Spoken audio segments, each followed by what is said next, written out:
Dalam Ibrani pasal yang ke-12. Ibrani pasal 12. Mulai ayat yang pertama dan yang kedua kita baca. Karena kita mempunyai banyak saksi, bagaikan awan yang mengelilingi kita, marilah kita menanggalkan semua beban dan dosa yang begitu merintangi kita, dan berlomba dengan tekun dalam perlombaan yang diwajibkan bagi kita. Marilah kita melakukannya dengan mata yang tertuju kepada Yesus, yang memimpin kita dalam iman dan yang membawa iman kita itu kepada kesempurnaan, yang dengan mengabaikan kehinaan tekun memikul salib ganti sukacita yang disediakan bagi Dia yang sekarang duduk di sebelah kanan tahta Allah. Sampai di sini. Saudara, kita tadi telah nyanyi. Saya di sana saya berdoa. Sebab tugas saya membawa firman.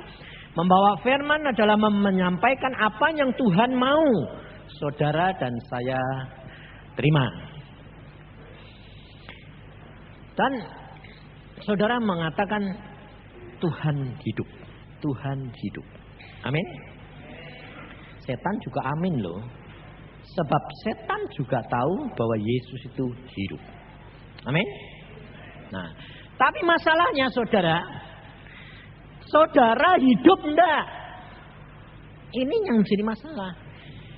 Dan saya lihat terus terang Tuhan berkata, mereka hidup kadang-kadang.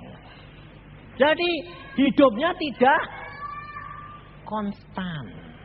Jadi kadang-kadang sedang hangat, roh Allah Kudus hadir, hidup. Seperti tanaman layu kena air, hidup seger lagi. Tapi nanti kalau sudah jalan di dunia ini, layu lagi, kurang air. Nah ini saudara. Maka dari itu kita menjadi orang Kristen, mengapa tidak dapat mencapai kesempurnaan? Kita percaya Tuhan hidup. Kita percaya Tuhan itu luar biasa. Amin. Tetapi mengapa kita tidak pernah dapat naik terus? Ini saudara. Alkitab berkata Rasul Paulus kepada orang Ibrani, karena kita mempunyai banyak saksi. Nah, yang diartikan banyak saksi itu tidak hanya di dunia, saudara. Orang-orang kudus di surga itu menyaksikan. Jangan saudara kira bahwa kita ini tidak dilihat oleh Rasul Paulus, oleh Petrus, oleh Yohanes, oleh hamba-hamba Tuhan yang menyampaikan firman Tuhan, oleh nabi-nabi. Mereka melihat, menyaksikan. Jadi jangan saudara kira kalau kita itu, loh Pak sudah mati Pak, mana bisa. Segala sesuatu bisa terjadi kalau Tuhan mengizinkan. Sebab kalau Tuhan tidak mengizinkan tidak bisa. Sebab saya sendiri pernah dibawa ke surga, Tuhan lalu berkata begini. Saya dibawa ke sana, saya ketemu Dia, dan itu harus melalui awan, lalu gelap semua tidak kelihatan semua. Surga pun kita tidak bisa lihat. Tetapi pada waktu saya nebus terus, karena ada firman berkata jalan terus. Tidak bisa lihat Tuhan, kanan kiri jurang. Tuhan berkata jalan terus. Kamu iman enggak? Punya iman enggak? Punya. Kalau punya jalan. Lah, tapi gak ngerti di depan saya itu jurang atau tidak. Kamu percaya enggak? Percaya, ya jalan aja. Nah, demikian juga saudara. Saudara punya iman? Amin. Tapi sementara ini saudara jalan dengan iman atau dengan pengertian? Saya buktikan. Kalau saudara ada suara berkata, kelihatannya jurang. Ini saya alami sendiri. Kalau kamu berani nyebrang ke sana, loncat. Pada waktu saya sudah kurang 3 hari, Tuhan bilang, aku sudah sediakan rumah. Tapi kurang 3 hari, belum ada apa-apa. Lalu saya dikasih penglihatan. Saya ada di atas gunung, dan untuk mendapat rumah itu janji Tuhan, saya harus sampai ke gunung itu. Tuhan berkata, dalam waktu 3 hari, kamu harus sampai ke gunung itu kalau kamu mau firmanku digenapi. Saya berkata, tidak mungkin. Sebab saya harus turun gunung, naik lagi. Lembahnya demikian dalam, tidak mungkin dalam waktu 3 hari. Lalu ada firman, kalau kamu berani, loncat. Katakan, Tuhan berkata, kalau kamu berani, loncat. Pengertian saya, loncat, mati. Betul tidak? Hah? Nah, lalu kamu sementara ini membaca firman, ngerti dulu, baru dijalankan, atau baca ngerti, tidak ngerti, jalan aja. Apa yang kamu lakukan? Pasti kamu mengatakan, baca, ngerti, baru dilakukan. Betul? Betul? Betul? Amin? Itu hikmat dunia. Itu bukan iman. Iman adalah sesuatu yang tidak kelihatan. Kamu kalau jalan dengan iman, harus ngerti dulu apa yang akan terjadi atau tidak? Loh, ngerti toh? Tidak? Tidak? Nah, kenapa kamu tadi mengatakan bahwa ngerti dulu baru jalan? Berarti kamu sementara ini jalan dengan iman atau tidak? Enggak lah. Itu sebabnya saudara tidak akan dapat mencapai naik terus. Jadi kadang-kadang naik, kadang-kadang turun. Kadang-kadang naik, kadang-kadang turun. Jadi resultatnya konstan. Naik sih naik sedikit. Ini sebabnya saudara. Karena apa? Karena Alkitab berkata bahwa dosa yang begitu merintangi kita. Nah, ini masalahnya. Makanya Elizabeth tadi berkata, kamu mesti janji mulai hari ini no sin, no more. Kamu ngomong loh, tadi kamu ngomong loh ya. Kamu tidak akan berbuat dosa lagi dah. Betul lah. Nah, terus saya tanya, Tuhan, mereka nekat ya Tuhan. Padahal besok saja mesti berbuat dosa lagi. Ayo, betul enggak? Tiap hari kamu berbuat dosa enggak? Kamu hari ini, aku tidak berbuat dosa lagi besok. Besok buat dosa enggak? Hah? Buat enggak? Hah? Enggak, itu iman. Tapi ya, itu perbuatan. Betul? Betul? Sebab Alkitab yang ngomong bukan saya. Paulus berkata pada waktu aku ingin berbuat baik, maka justru yang jelek, yang dosa aku lakukan. Ngerti saudara? Maka dari itu perlu apa? Perlu perjuangan. Sebab iman tanpa perbuatan mati.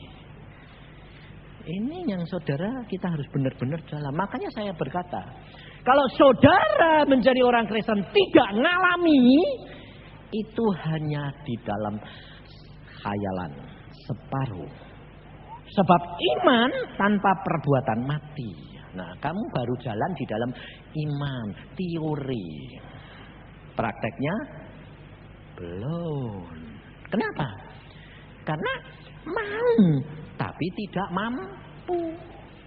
Di dalam pikiran mau menang, tapi kalah. Nah, jadi naik sebentar, anjlok lagi jeleng. Naik, nggak pernah maju, saudara. Maka dari itu engkau perhatikan firman Tuhan ini. Kita harus berjalan di dalam iman dan perbuatan. Perbuatan butuh penyangkalan diri.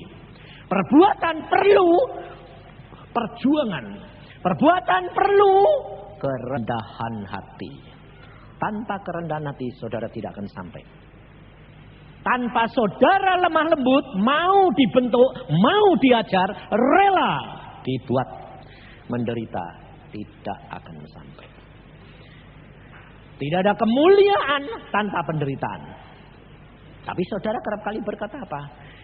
Penderitaan sudah ditanggung Yesus. Amin. Tapi saudara masih perlu menderita tidak? Ayo saya tanya sekarang. Penderitaan sudah ditanggung Yesus. Tapi saudara masih perlu menderita atau tidak? Nah, bingung kan?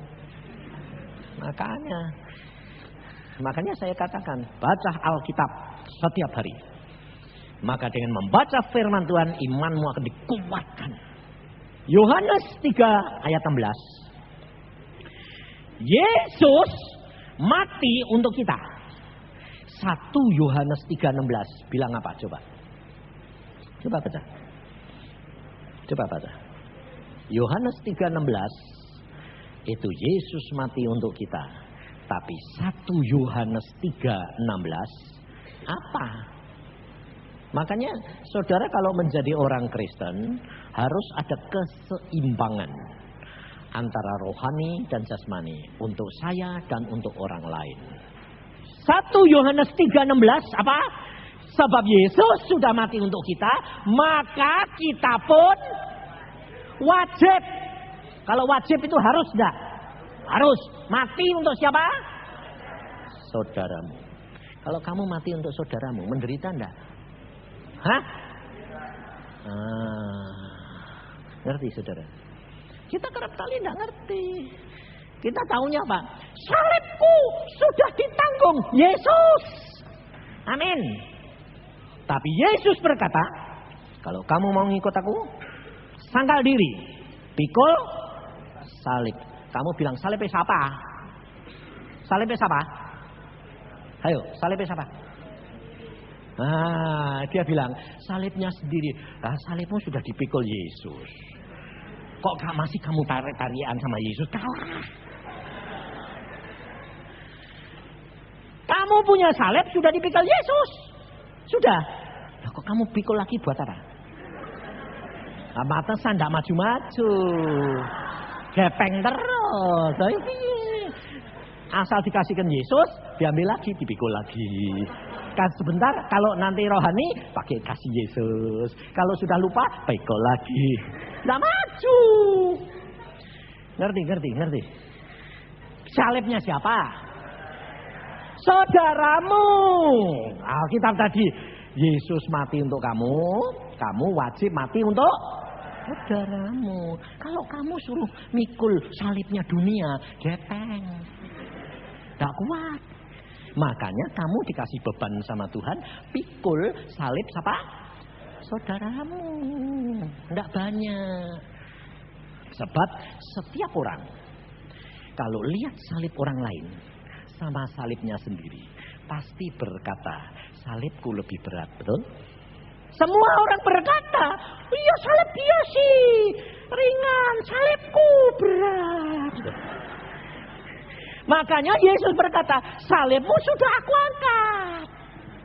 Jadi kamu bebas. Tapi kamu mesti pikul salib. Loh, kan aku sudah bebas. Tidak mau pikul salib. Belum berbuah. Karena egois, mengasihi diri sendiri. Engkau sudah dipikul salibmu oleh Yesus, kamu harus pikul salib saudaramu yang kamu anggap ringan. Karena salibmu yang berat sudah diambil Yesus. Maka Yesus berkata apa? Beri, maka kamu akan diberi. Tapi kamu selalu apa? Minta. Lah ya itu. Tidak pernah diberi. Minta apa? Minta bebas dari salib. Tidak mau mikul salib. Tidak bisa. Alkitab tidak akan digenepi. Jelas sekarang. Nah, saudaramu itu siapa? Yang mana? Yang mana saudaramu? Hah? Semua gepeng. Kalau semua salib kamu gotong sama salibmu berat mana? Berat salibnya orang lain, gepeng kamu. Mikul salibnya sendiri saja rasanya berat. Nah itu saudara. Makanya itu kalau baca Alkitab, minta hikmat dari Tuhan. Nah, hikmat Allah itu hanya datang melalui Roh Kudus. Jadi baca firman sama hikmat dengan pimpinan Roh Kudus, saudara akan diberi pengertian. Nah, salib saudara yang mana?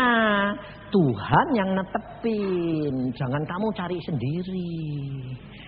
Kalau kamu cari sendiri, pasti yang paling ringan. Betul? Tidak boleh. Lalu kamu bilang, salibnya semua saudara. Gepeng. Tidak kuat. Jadi salib siapa?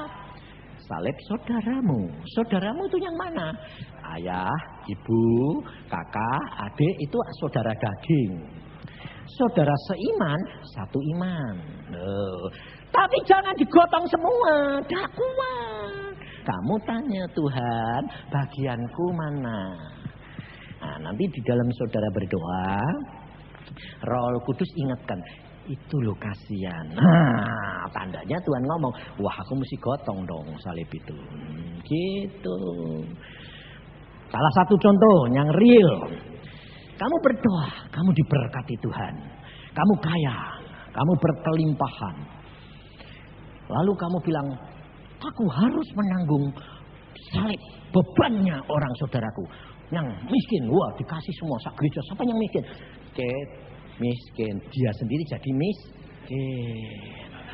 Karena habis uangnya dibagi-bagi. Benar enggak? Tapi jangan begitu, berdoa. Tuhanku sudah memberkati aku banyak. Aku sangat berkelimpahan karena anugerahmu. Ingat satu, siapa Tuhan bebanku? Satu orang itu, wah dia. Nah, itu beban, itu salib yang ditaruh di pundak. Sebab Yesus berkata apa? Marilah kepadaku yang lelah dan yang menanggung berat, pikulah. Betul? Yang kupasang. Itu beban salib. Tapi yang dipasang Yesus. Tapi kamu mau cari sendiri. Bebannya semua ditarik, digotongi semua. Kalau sudah geteng, ya Tuhan katanya suruh pikul salib. Lah aku pikul salib kok sekarang aku sendiri nggak kuat. Dan Tuhan bilang, siapa suruh pikul salibnya semua orang? Mati kamu. Maka dari itu saudara baca firman, kenali Yesus. Kalau engkau kenal, akrab dengan Yesus, Yesus tidak harus banyak bicara. Kalau Yesus banyak bicara, itu masih bayi. Kalau engkau baru bertobat, tidak usah sembahyang banyak-banyak. Ngomong seenaknya aja, pasti dijawab. Karena apa? Tuhan tahu ini masih bayi. Bayi itu ngomong, tahu bapak lapar. Tahu. Tapi kalau kamu sudah dewasa tetap bapak ini bayi gede, ini bayi besar ini. Wah, idiot ini. Ya dah. Sekarang kamu semua ini sudah, yang tua maupun yang muda. Nah, pernah jatuh cinta enggak? Biarpun jatuh cinta monyet. Pernah toh? Pernah toh? Pernah. Nah, kira-kira kalau jatuh cinta itu perlu ngomong enggak? Atau pakai kode-kode? Kalau tambah akrab, tambah kode-kodean sudah ngerti enggak? Hah? Iya, masa bahasa cinta itu harus aku cinta, enggak usah. Wong nempel jagung. Nah, nyetrum ya toh? Betul toh? Makanya saudara, dengan Yesus harus begitu. Dah perlu. Yesus kadang-kadang lupa. Dulu waktu bertobat pertama kok Yesus gampang sih Pak ngomong jawab. Sekarang kok tidak. Loh, kamu tambah dekat sama Yesus dah, tambah dekat. Nah, kalau tambah dekat, tambah mengerti Yesus.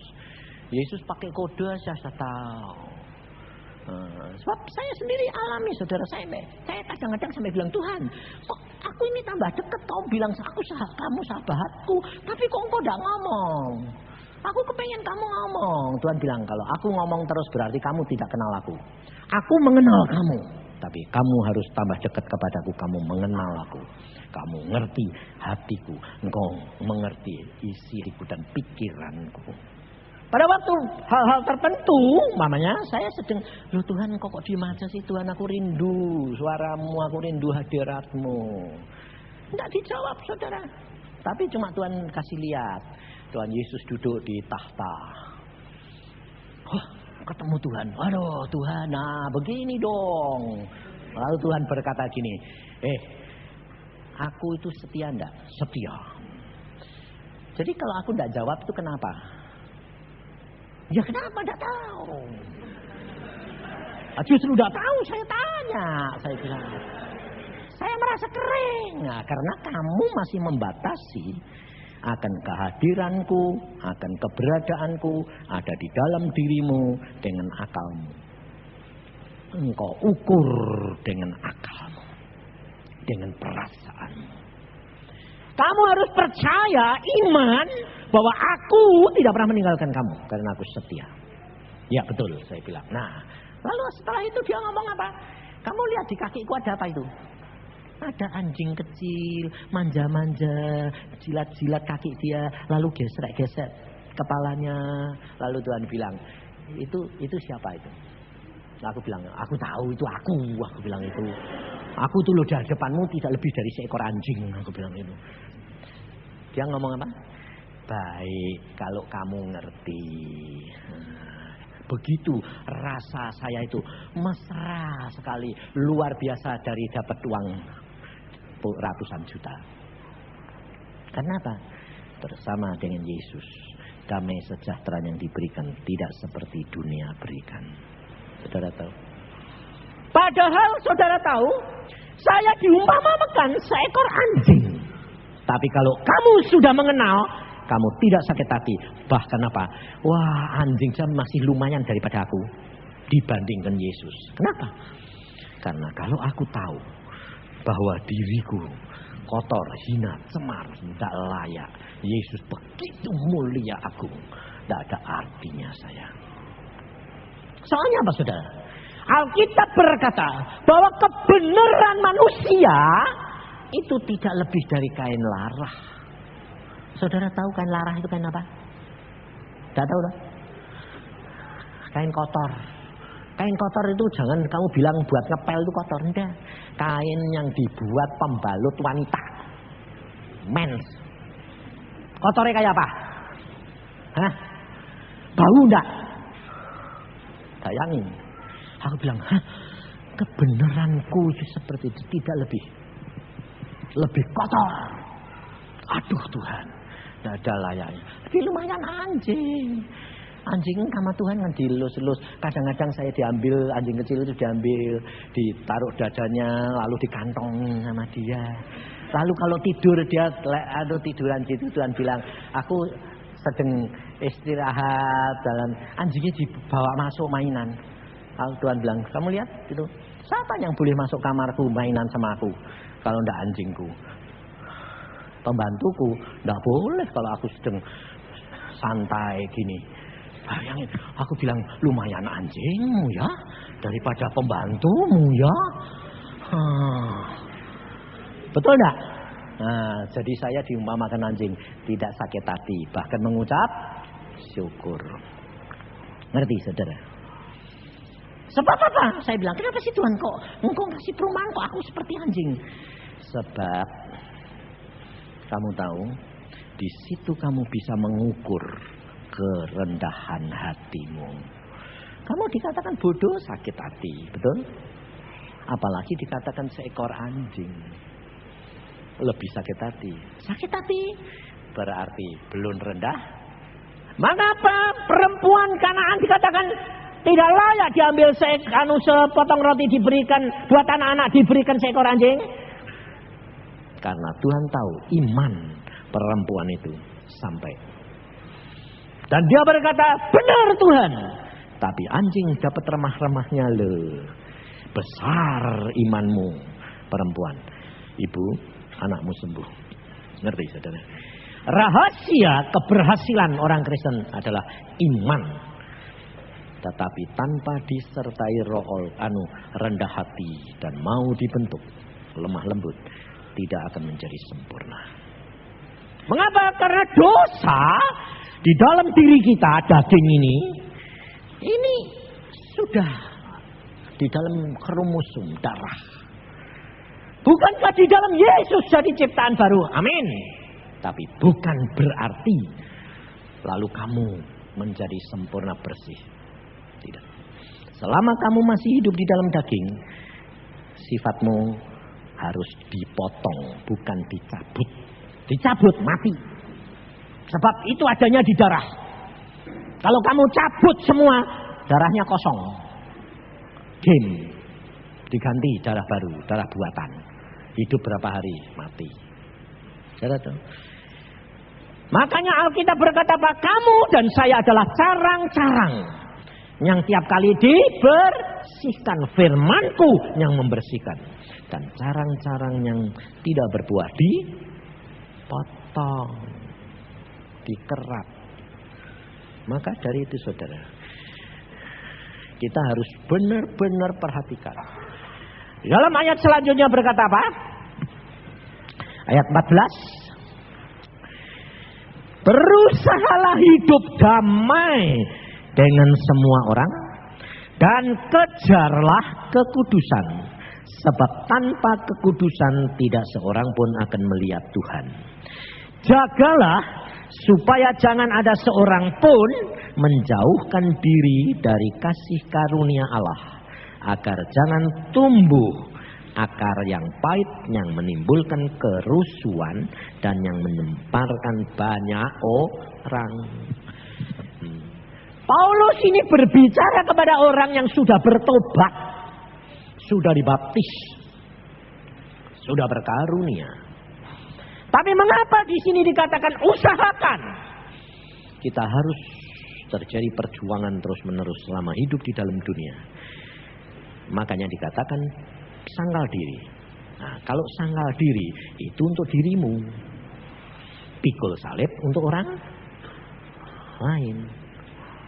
Maka dari itu saudara mesti belajar benar-benar. Supaya jangan timbul apa? Akar pahit. Nah, kenapa masih ada akar pahit? Kan sudah jadi baru. Tetap ada saudara, benihnya itu tetap ada. Kapan akar pahit itu datang? Karena perbuatan orang lain tidak cocok sama perbuatan kita. Karena pikiran orang lain tidak cocok dengan kita. Sehingga akhirnya menekan kita dan timbul akar pahit.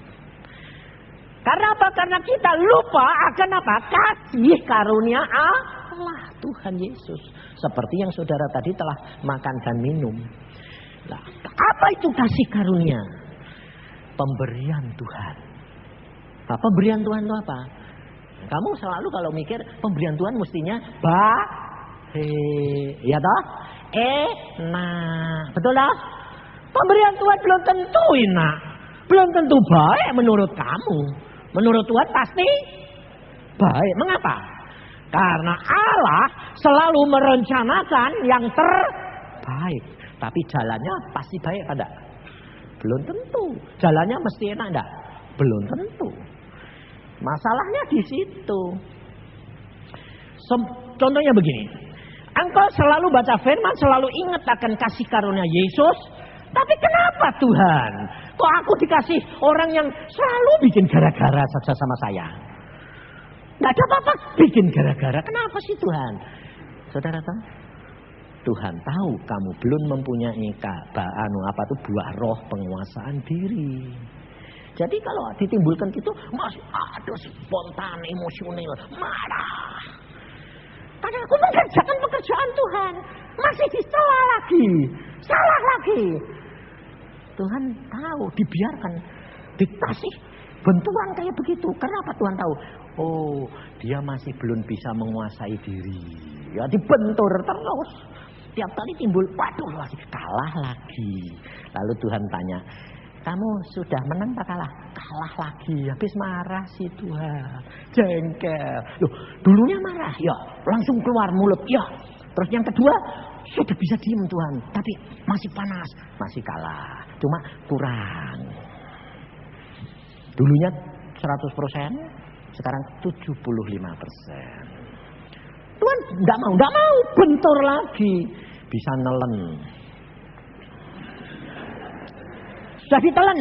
Tuhan bilang, menang tak kalah? Waduh, masih ngelunjak Tuhan. Jengkel. Nah, kalah. Baru 50. Bentur lagi. Kasihan ya Tuhan, dia kok mbok pakai bentur lah. Karena aku yang pakai kamu, pakai dia. Yang tak suruh bentur-bentur itu ya penting. Karena siapa? Cerewet, belum bisa ngalahin sifatnya itu. Jadi semua dipakai sebenarnya. Dan terutama yang dipakai itu mesti suami istri, bapak anak, ibu anak, ibu sama mantu, gitu, mantu sama mertua itu. Tapi kalau saudara sudah bisa menang, oh beres. Ketawa, mesem aja, santai. Kan menang. Kalau sudah menang, luar biasa Tuhan bilang. Lulus, 1 berbuah penguasaan diri. Nanti kalau sudah lulus gitu, jangan saudara bilang, sudah selesai. Siapa bilang? Tuhan berkata, untuk supaya Bapakku di surga dimuliakan, kamu harus berbuah lebat. Berarti buahnya banyak. Berarti wataknya yang jelek banyak. Sudah ya toh? Buah roh itu dihasilkan dari buah yang jelek gak asal ya? Hah? Iya, buah roh namanya sabar. Dihasilkan dari watak yang tidak sabar. Buah roh penguasaan diri dihasilkan dari watak yang tidak kuasa diri, spontan, emosional. Itu. Nah, sekarang kamu ini menyadari kamu ini jeleknya banyak atau sedikit. Kalau yang sudah sadar banyak itu baik. Tapi itu mulai bisa ngerti dirinya jelek. Tapi orang itu nanti bakal bisa berbuah banyak kalau mau menjadi pelaku firman tanpa mengerti. Makanya seperti yang saya dapat lihat tadi, Tuhan bilang kalau kamu berani mau cepat, terjun saja ke jurang. Saya diomongi gitu, pikiran saya bilang mati, tapi saya bilang yang ngomongan Yesus, tek mati dia sanggup membangkitkan, peduli amat. Tapi saya lihat jurang, aduh takut. Daripada takut, lihat ke dalam, lihat ke bawah, lebih baik lihat ke atas. Jadi tidak lihat. Makanya Alkitab berkata, pandang Yesus. Ingat akan kasih karunia dia. Udah. Saya cuma berkata, dalam nama Yesus. Loncat saya, sekeras-kerasnya. Wah. Pikirku, dengan itu nanti dipegang malaikat, terus sampai sana. Itu kan pikiranmu kata Tuhan. Pikiranmu bukan pikiranku. Tapi yang dibutuhkan Tuhan apa? Nurut. Meskipun tidak mengerti. Loncat saya blak. Cuma jaraknya 2 meter. Tapi aku tidak jatuh ke jurang. Ternyata apa saudara? Tuhan itu suka bikin kejutan. Dilapisin jembatan kaca. Saya gini ya tetap gak kelihatan dong kaca tembus kok. Sampai bluk kok jatuhnya cuma semeter. Oh ada kacanya. Tuhan mesem. Karena kamu nurut, kamu melihat mukjizat. Kalau aku menyuruh, aku sudah siapkan segala-galanya. Gak perlu kamu lihat, yang butuh kamu nurut. Itu iman. Lalu dalam waktu sekejap saya lari sampai saudara di atas gunung. Tuhan bilang kamu dapat mencapai itu. Dan saya dapat rumah kurang 1 jam. Kurang 1 jam baru dapat rumah. Nah, karena Tuhan itu tidak pernah tergesa-gesa, tapi tidak pernah terlambat. Pas. Tuhan tuh selalu timingnya tuh pas. Kenapa? Memang Tuhan tuh paling senang begitu. Buat ketegangan. Kenapa kamu suka dibuat ketegangan sama Tuhan? Sebabnya kamu kurang percaya. Makanya kerap kali dipepet. Makanya sekarang saya tidak pernah tegang, saudara. Santai, saya bilang. Rileks. Tapi rileks bukan masa bodoh. Rileks masa bodoh itu salah. Itu orang frustrasi. Rileks karena percaya bahwa apapun yang Allah firmankan pasti jadi. Itu luar biasanya Allah. Dan apapun kejelekanmu diubah. Asalkan kamu lakukan firman. Ingat akan pengorbanan Yesus. Dan kalau kamu kasih karunia itu diberikan, ingat kasih karunia Yesus. Yesus sudah mati buat kamu, kamu mati untuk saudaramu. Nah, jadi pada waktu saya dirubah Tuhan watak saya yang jelek ini, Tuhan bilang watakmu tuh jeleknya luar biasa. Terhadap siapa Tuhan? Istri. Kamu pencemburu. Bayangin. Aku jawabnya bilang, aku cemburu. Ya, ini kan watakmu. Wong Alkitab berkata Allah pencemburu. Nah, saya orangnya gitu kok saudara. Kamu enggak. Kamu lebih baik sih. Kalau enggak saya. Tuhan bilang, betul aku pencemburu. Tapi cemburuku sama cemburumu beda. Loh, bedanya di mana?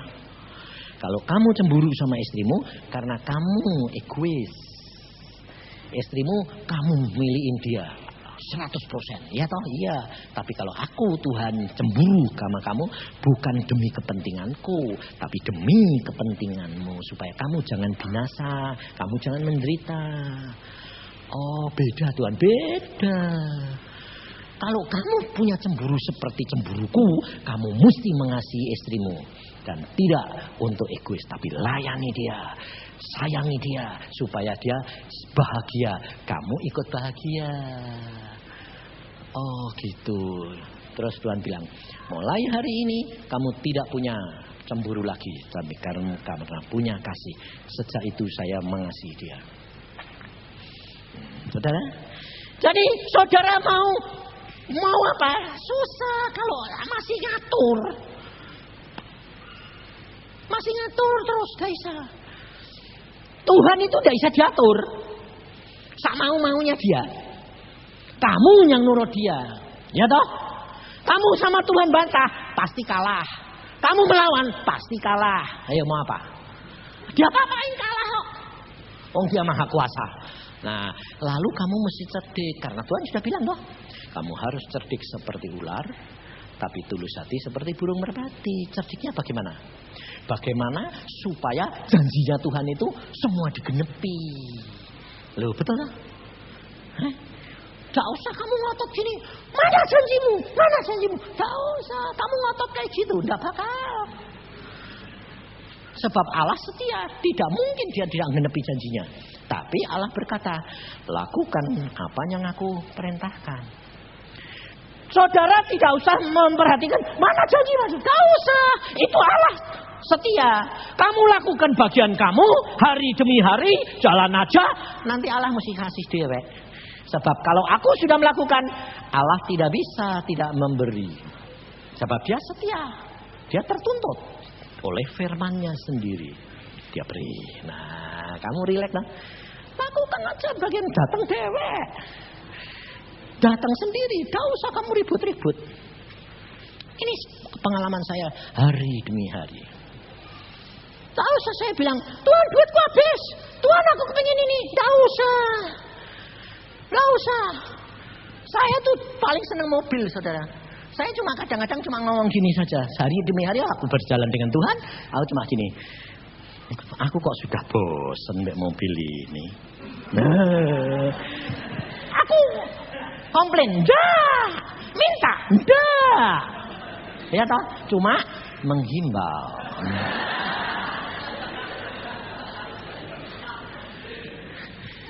Cuma hanya ngomong, oh ini aku kok mobil sudah bosan. Dia jawab, Ya ganti sana. Nah, boleh Tuhan, boleh. Lu kok baik sih Tuhan? Aku kan ngerti hatimu. Kepingin tapi tidak berani minta loh. Kepingin tapi tidak berani minta. Kenapa? Tahu. Aku kalau minta di luar kehendak dia tidak akan diberi. Tapi dia berkata, jikalau engkau di dalam aku dan firmanku di dalam kamu, minta apa saja aku beri. Aku di dalam Yesus berarti apa? Semua kehendak dia, semua dari dia. Jadi Alkitab berkata, sebelum engkau minta, Allahmu sudah tahu kebutuhan kamu. Amin. Nah ya, kenapa pusing-pusing, santai aja. Ini hidup kekristenan, saudara. Ingat selalu akan kasih karunia dia, pengorbanan dia. Begitu lembut, begitu kasih. Saya hari demi hari dirubah Tuhan. Bayangin, dulu saya muda, kepinginnya yang gitar. Perempuan gitar molok, tapi diberi krempeng. Memang begitu. Sebabnya apa? Maunya dia harus turutin. Aku bilang, Tuhan, kepinginnya molok kok mau kasih tipis. Tapi dia jawab cuma, itu baik. Ya sudah. Karena aku takut sama dia, ya sudah aku terima. Ya sudah. Kamu mau enggak? Mau. Kenapa? Takut sama kamu.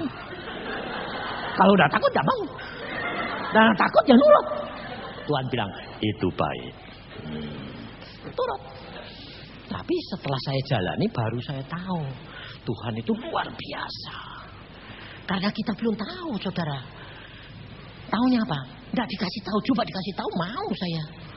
Karena apa?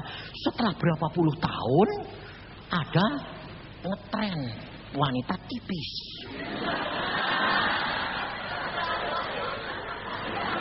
Lah kalau saya belum punya yang tipis pasti kepengen. Tuhan tahu kamu nanti di hari Tuhan bisa jatuh. Dia sudah tahu nanti di sana jauh itu ada jebakan, ada pencobaan. Sudah tahu dia. Makanya dikasih dulu sekarang mumpung belum apa-apa. Tapi keinginan saya moloh diberi, beri. Setelah kawin berapa tahun ngetren tipis, aku punya moloh. Nah. Kenapa? Lah sudah kawin mekar. Nah, jadi moloh. Loh betul lah. Ini ibu-ibu ini kan ya gitu loh ya. Jadi ini saudara. Lah makanya saya bilang, waduh Tuhan, ikut Engkau itu luar biasa. Alami, saksikan dan beritahukan anak-anak muda supaya mereka jalan bersama dengan aku. Takut akan aku. Itu adalah permulaan semua-semuanya. Dan datang. Lalu Tuhan berkata, itu belum cukup. Hah? Malah belum cukup, belum. Kamu mesti menjadi penggenap Alkitab. Mazmur 92. Oh ya sudah. Saya bilang, apa sih Tuhan? Saya baca. Ayat 13, 14, 15. Orang benar akan bertunas seperti pohon korma. Akan tumbuh subur seperti pohon aras di Libanon. Mereka yang ditanam di bait Tuhan akan bertunas di pelataran Allah kita. Pada masa tua pun mereka masih berbuah menjadi gemuk dan segar. Istri saya melar terus sekarang. Jadi gemuk sekarang, bukan molok lagi. Karena dulu beratnya 37 tipis, sekarang 73. Wah. Jadi saya bilang, saya komplit. Tipis punya, molok punya, gendut punya. Lalu Tuhan bilang, komplit. Kamu harus menikmati di dunia dan di surga. Saudara tahu? Ini hidup kekristenan. Maka dari itu jangan batasi. Jangan hidup dengan pikiranmu. Jangan hidup dengan caramu berpikir yang salah. Tapi hidup bersama dengan Yesus hari demi hari. Sebab apa? Sebab saat-saat tertentu ada satu momen, satu saat, satu ketika yang saudara dan saya itu harus didapati benar. Kalau saudara didapat tidak benar, saudara harus mengulang lagi. Dan itu butuh berapa waktu lagi, tahun. Saya bilang, waduh Tuhan, tiap kali ada ujian. Iya. Mengapa Tuhan? Karena iman seseorang itu ada kadarnya. Seperti emas. Jadi kamu sudah berapa tahun menjadi orang Kristen, imanmu harus mencapai kadar ke situ. Berapa tahun menjadi orang Kristen tambahan, kadar iman harus naik. Dan perbuatan. Jadi kadar iman itu ada kadarnya. Baca Alkitab. Rasul Paulus bilang, jangan memikirkan terlalu tinggi. Pikirkan begitu rupa sesuai dengan kadar imanmu. Maka dari itu kerap kali anak muda selalu apa? Percaya, imani. Orang kalau mengimani itu sebetulnya tidak punya iman. Sebab apa? Alkitab berkata, segala perkara bisa dapat terjadi bagi orang beriman. Bukan segala perkara bisa terjadi kalau diimani. Tidak. Sebab kalau kamu mengimani, kamu belum punya iman. Kalau kamu beriman, engkau sudah diberi kadar imanmu, kamu tahu. Nah, bagaimana kamu bisa tahu kamu punya kadar iman? Kalau Allah sudah berfirman. Contohnya, saya tadi kan senang mobil. Saya tidak berkata, tak imani. Gak ada. Aku bilang, aku sudah bosan.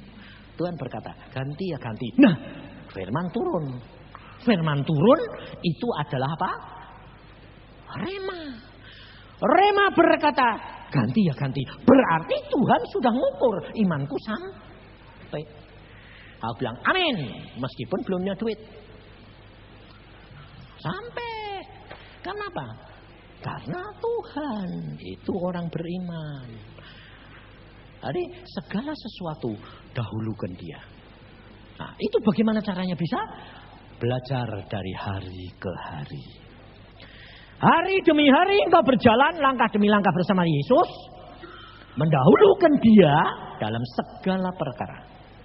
Saat nanti ada ujian, momen yang membutuhkan ujian, kamu pasti lulus. Tapi kalau engkau tidak berjalan dengan hari demi hari, tidak bakal lulus. Ngulang terus. Karena apa? Karena anak-anak yang sekolah ini, kalau kamu tidak belajar tiap hari, kamu nanti mau ujian sekaligus. Besok ujian, hari ini belajar. Mampu enggak? Enggak mampu. Tapi kalau tiap hari sudah kamu cicil, sudah belajar terus ujian, rileks, santai, jalan aja lulus. Itu saudara. Makanya Tuhan Yesus berkata, setialah dalam perkara yang kecil. Saudara dan saya harus setia dalam perkara yang kecil. Kecil apa? Hari demi hari berjalan dengan dia. Diubah. Saya punya watak dulu jeleknya luar biasa. Tanya istri. Sekarang dirubah Tuhan luar biasa. Kekudusan, Alkitab berkata, tidak ada seorang pun yang dapat melihat Tuhan kalau tanpa kekudusan. Kekudusan bukan diukur dengan imanmu, dengan karuniamu. Kekudusan diukur dengan penurutanmu. Kalau kamu menurut, menyerah kepada dia, maka kamu dibersihkan. Otomatis ukuran kekudusan itu dalam satu periode Tuhan menemui. Nanti Tuhan nuntut kamu lebih tinggi, lulus, Tuhan menemui. Lebih tinggi, kadar iman lebih tinggi. Dan kadar iman itu hanya dapat diukur dengan apa? Baca firman, menjadi pelaku firman, menuruti firman. Dan rendah hati. Kau akan sampai. Tidak akan dapat terjadi hati yang pahit kalau kamu mengenal Yesus. Makanya saya tidak bisa pahit, saudara. Dulu saya pemarah, saudara. Pemarah, sedikit emosional, tidak mau kalah. Tapi setelah Tuhan didik Tuhan, rileks seperti aku. Dihina, diejek, itu sudah menjadi bagian yang harus dipikul. Oke? Nah, jadi tidak apa-apa.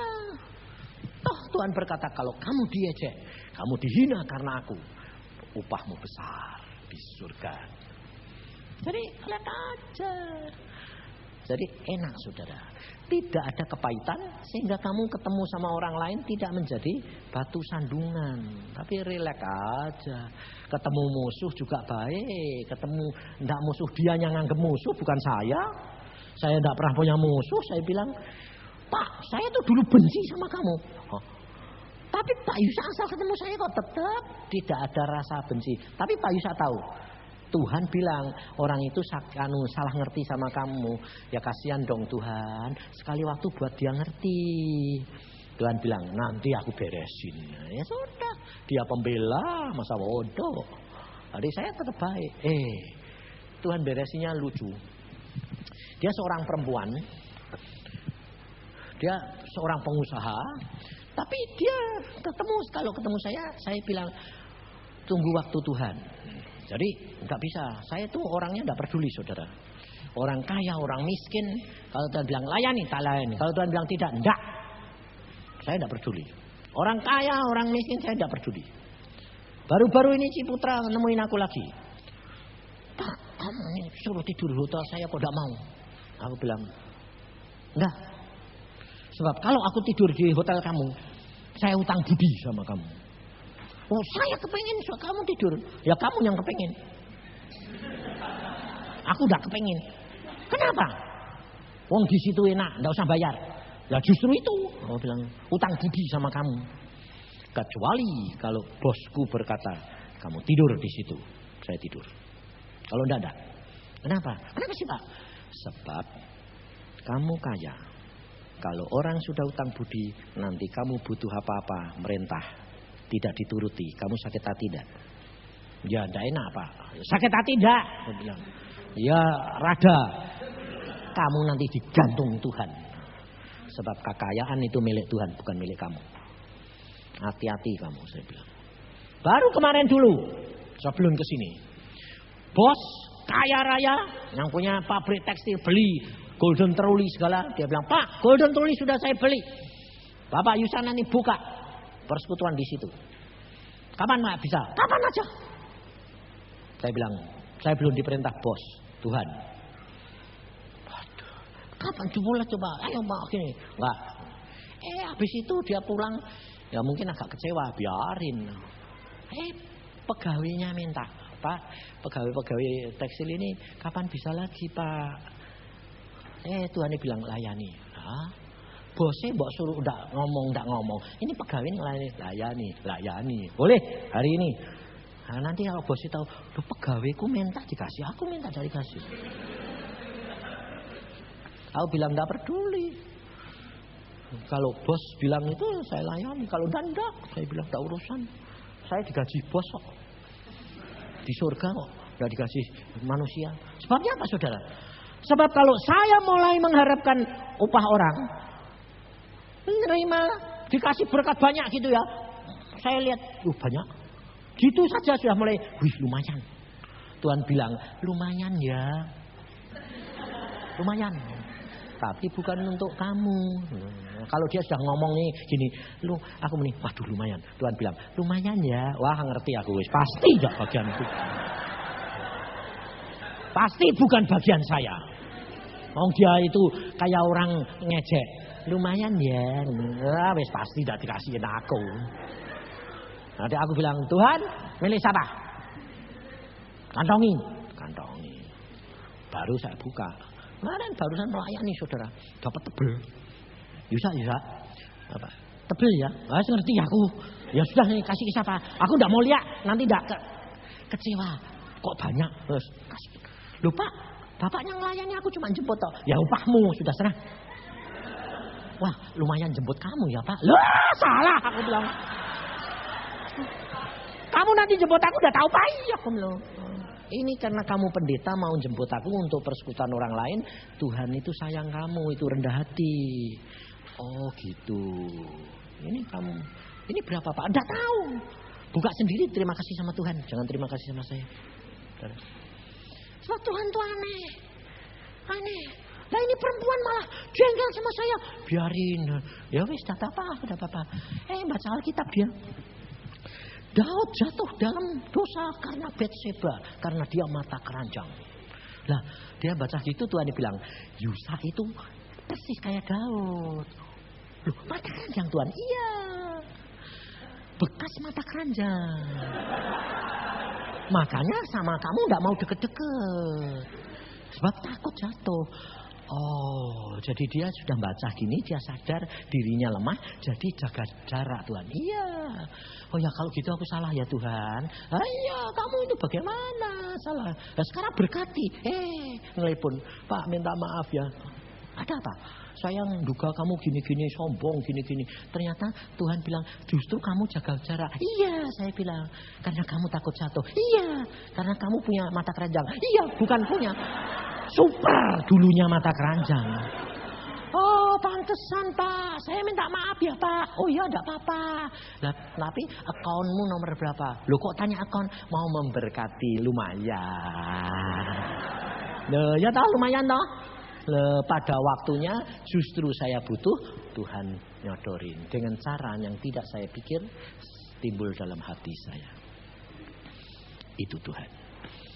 Maka dari itu saudara, lakukan saja apa yang menjadi bagianmu, apa yang menjadi bagian Tuhan. Jangan kamu pikirkan dan harap-harapkan. Itu pasti digenepi asal kamu membayar bagianmu. Karena Tuhanmu Tuhan yang luar biasa. Amin. Mari kita berdoa.